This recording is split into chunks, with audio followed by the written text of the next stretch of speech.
I learned about this guy here, Dan Wooten, from following Depp and Heard, and Dan had not such nice things to say about Johnny in The Sun, false allegations, and now it appears Dan's got allegations against him. Now, the thing is, this publication here, Byline Times, is reporting on Dan quite frequently, and they've come out with a lot of information.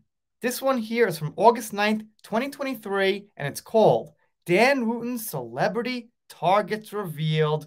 You might know the thing Dan's accused of is tricking people into making not safe for work videos, and Dan was using a name that wasn't his. And now they're claiming there were some celebrities that got involved in this. Let's see what we got here. Dan Wooten met young male reality TV stars through his work as a prominent show business journalist and then privately propositioned them to do photo shoots at his home for underwear brands in an abhorrent abuse of power, Byline Times can reveal. So you mean now we've got Dan tricking people into making these videos that are not safe for work, and now he's doing underwear shoots?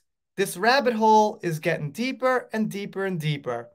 Among those Wooten targeted over an 8-year period between 2011 and 2019, during which he was working for The Sun, ITV, and the Daily Mail, were the only way is X star Kurt Knockcross, Big Brother contestant JJ Bird, and an X Factor singer who was just out of his teens. So, by the way, this investigation is a 3-year investigation. I'm assuming they've got a lot of details. They're bringing the receipts. They're not saying wishy-washy things. It seems like this is not going to go away easy. If you're a fan of Dan, you might be out of luck. If you're not a fan of Dan, I guess just keep munching on the popcorn. They say Dan approached the guy from the Big Brother show during his first day as a columnist at the Daily Mail. I'm sure if they heard that, and they will, they won't be so happy about it. But the Daily Mail already suspended him, so I'm not sure what else they could do. It seems like the guy was trying to get his boxing career going, and Dan told him he was an amateur photographer, and obviously, one thing led to the next, and Dan was trying to get the guy on an underwear shoot, as they say. Wooten said it was a test shoot, but the guy will still get paid for it. And it was going to be just a guy in sportswear, swimsuits, and underwear. Sounds like a pretty not safe for work shoot there as well. Dan also asked if the guy would do some photo shoots in his birthday suit, and I'm sure you know what that means. So, yes, as I assumed, not safe for work stuff again.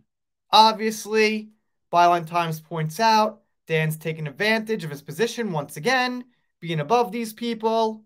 They recap that they've got evidence that Dan used the same password for multiple accounts, which is how they know Dan was posing as this Martin Branning, and someone else named Maria Joseph, by the way. And they've got screenshots of the text messages. So, once again, not just their word against Dan's, they've got some receipts here. The X Factor singer said they didn't want to be named publicly, which is fine. I'm sure Byline Times has the name for the right people who need to see it when the time comes. Dan said that the person could do a test shoot and it would help their career.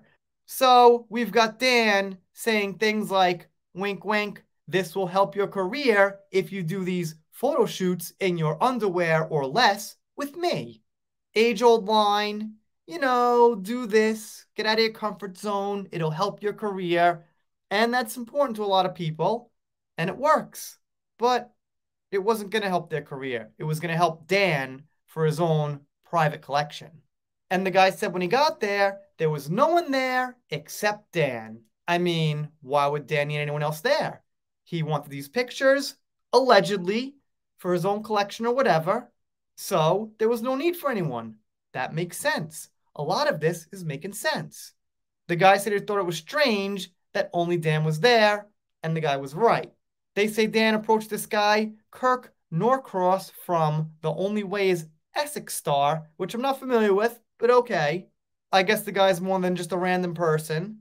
But the thing is, Dan approached him with Dan's personal WhatsApp number, which is always a nice thing to have if you need something called evidence. I'm sure they've got that too. They can't print the real personal stuff, but I'll take the word for it because they're doing great.